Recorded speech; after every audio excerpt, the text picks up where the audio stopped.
Hi everyone, welcome back, and today we're going to be talking about what your NICU nurse wishes that you knew.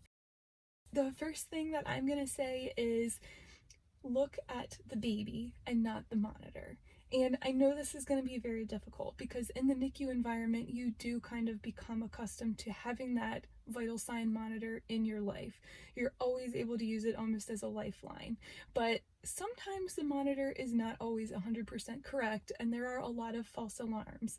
Your nurse is monitoring these alarms very carefully. They are also displayed at the nurse's station most of the time if it's private rooms. So you can rest assured that your nurse or one of the other nurses is always monitoring the situation. But my number one thing that I tell the NICU families is to look at your baby first. You may hear the alarm going off, but if your baby is pink, if your baby is crying, if it's moving around, it is likely that the baby is okay. One particular example I had was I was actually taking a baby out of the isolette to give it to the parent to hold, and I did disconnect the monitors and all of that just briefly so that when I handed the baby over to the dad, I could then untangle all the cords and replug them back in. The baby was stable. We were really just monitoring them because they were still small and in an isolette, but they weren't receiving any supportive therapies at that time. So it was a safe thing to do to briefly remove them from the monitor. However, when I did that, it actually caused the machine to look like a flat line, and it started alarming because I hadn't pre-silenced it. The father freaked out. He couldn't even get the words out of his mouth. He was just pointing at the monitor and I quickly realized what was happening, and I was like, oh my gosh, I am so sorry. Like, take a look at the baby. Look, they're okay. All I did was disconnect the monitor. Everything's okay. Don't worry. But in that moment, he really thought that his child had flatlined, and I felt awful, of course. I have been very careful ever since then, anytime I'm removing any patient from the monitor, to let them know to expect a, change in what they see on the vital sign monitor.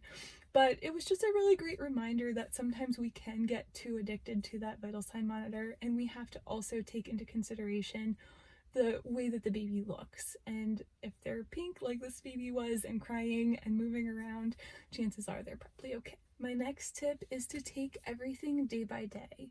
It's going to be very, very difficult to do this. I definitely know that. In the NICU, things can change so quickly, and things like a baby may just make huge advancements overnight, or things may slide back a few steps, and that's okay. But the main thing we tell people is to just look for those small victories, those small steps in the right direction, and just try to take things one day at a time. Try to focus on the here and the now, and just know that eventually it will get to the point where hopefully you get to take your baby home with you. Skin to skin. Skin to skin is wonderful for NICU babies.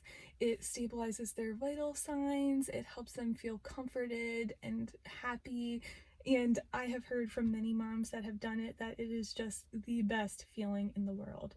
So just collaborate with your NICU nurse and let them know that you want to do skin to skin, and they'll be able to get the baby out for you if it's appropriate and kind of get you positioned and everything. Lastly, these are a couple of fun products that I recommend. You may think this is silly, but the NICU nurses, we love trying to make your baby's bed look as much like a normal nursery as possible, and decorating your little one, decorating their little crib for you, so that when you come in the morning, your little one is fresh and clean and like looks so happy and cheerful and baby-y, because sometimes you can lose that a little bit when you're in a hospital environment and everything just smells so sterile and everything looks so sterile, and you're like, but this is a baby. As I always pictured them in my nursery that I put together for them and all of that. So I always loved it, and I can say that many of the nurses did as well.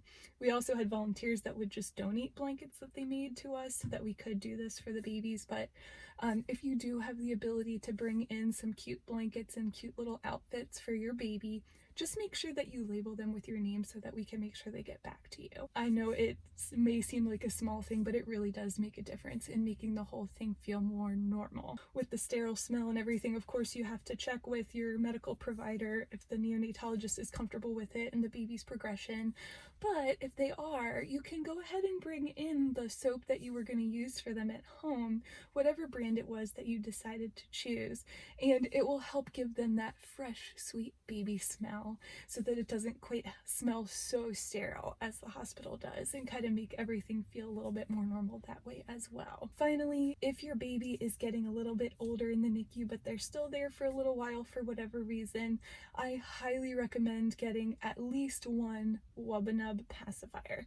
You can get a couple because I know the babies do throw them on the ground sometimes and then we have to wait for them to be cleaned, and then that's like, it's so sad when you have to wait. They're like, where's my little Wubbanub?